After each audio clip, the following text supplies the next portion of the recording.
Homeopathy homeopathy वाह वाह क्या बात है। होम्योपैथी होम्योपैथी वाह वाह क्या बात है। इय्याक नअबुदु व इय्याक नस्तईन। MS इनफर्टिलिटी होमियो क्लिनिक से मैं डॉक्टर MD सैफुद्दीन आपकी खिदमत में हाजिर। आज का मेरा जो टॉपिक है वो है सीमेन एनालिसिस। दोस्तों, मेल इनफर्टिलिटी केस को डील करने के लिए उसमें सबसे पहले चीज़ देखा जाता है कि उस आदमी का, उस मेल का सीमेन का क्वालिटी क्या है। तो सीमेन का क्वालिटी देखने के लिए एक टेस्ट होता है जिसको हम सीमेन एनालिसिस कहते हैं। ये टेस्ट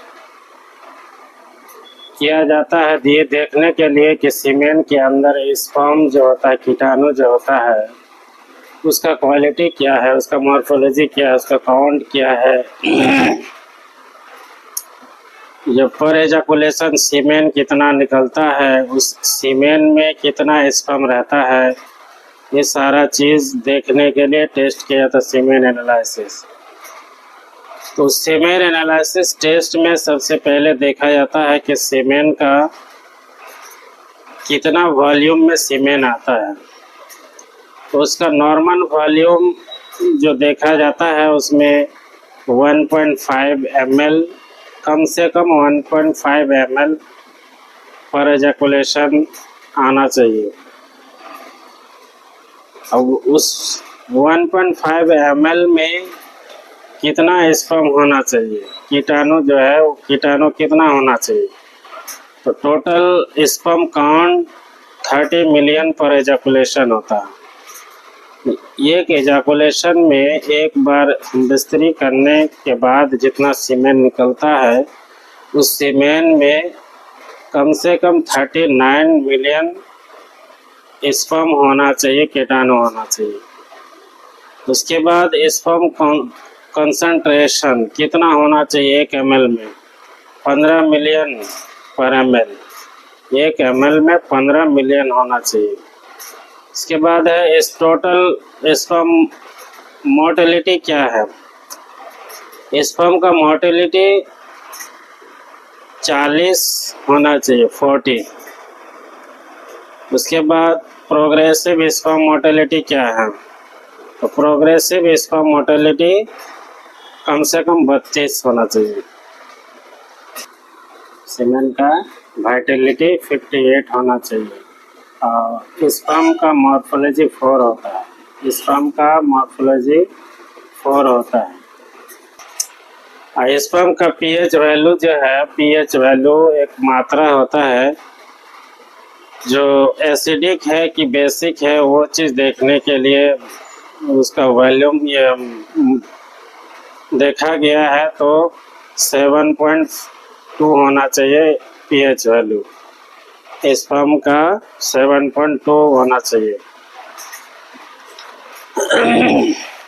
अब इस टेस्ट से क्या लोगों को समझ में आता है, इस टेस्ट जो हम करवाए सीमेन एनालिसिस, ये करने के बाद क्या कौन कौन बीमारी का फाइंडिंग होता है।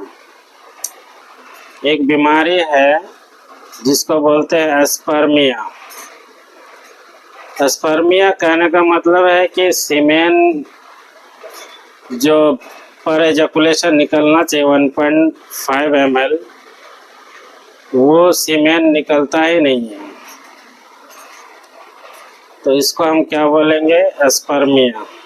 हाइपोएस्पर्मिया उसे कहते हैं कि हाइपोएस्पर्मिया में जैसे सीमेन का एक नॉर्मल वॉल्यूम है 1.5 ml पर एजाकुलेशन, वो हाइपोएस्पर्मिया में कम होता है। 1.5 ml से कम होने ये जो सीमेन निकलता है पर एजाकुलेशन में, उसको हम हाइपोएस्पर्मिया कहते हैं।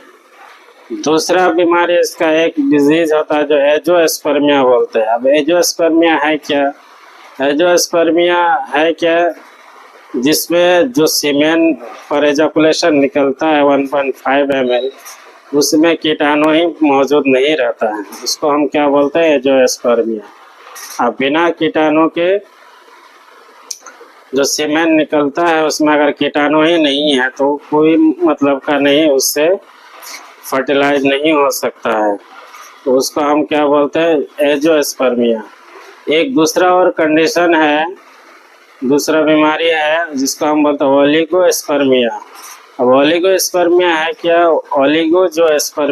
ओलिगोजोस्पर्मिया में जो 1.5 ml सीमेन निकलता है कम से कम, उसमें जो स्पर्म का काउंट होना चाहिए वो कम रहता है, यानी 30 मिलियन से कम रहता है। स्पर्म का काउंट कम से कम कितना होना चाहिए, 39 मिलियन। वो 39 मिलियन से कम रहता है, जिसको हम ओलिगोजोस्पर्मिया कहते हैं। उसके बाद है एस्थेनोजोस्पर्मिया किसे कहेंगे, जब टोटल स्पर्म काउंट जो है वो टोटल स्पर्म काउंट जितना होना चाहिए उसमें ज़्यादातर स्पर्म जो है एबनॉर्मल आता है।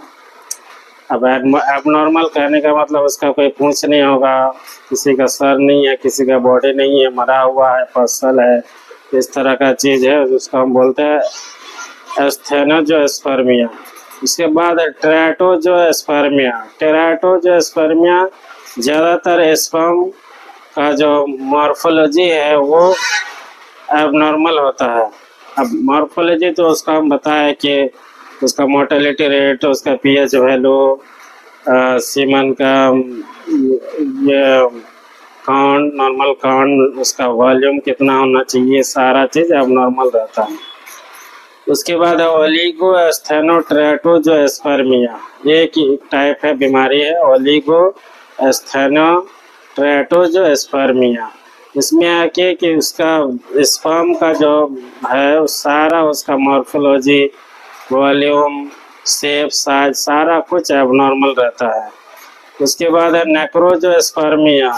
नेक्रोजोस्पर्मिया है कि इसका जो सीमेन आता है उसमें सीमेन में जो कीटाणु होना चाहिए वो कीटाणु बिल्कुल ही खराब रहता है, नेक्रोसिस हो जाता है, वो मरा हुआ आता है। एक दूसरा बीमारी और है जिसको हम ल्यूकोसाइटोजोस्पर्मिया बोलते हैं। ल्यूकोसाइटोस्पर्मिया में होता क्या है कि इसमें जो सीमेन निकलता है इसमें वाइट ब्लड सेल यानी WBC का अमाउंट ज़्यादा होने के कारण जो स्पर्म रहता है वो एबनॉर्मल हो जाता है।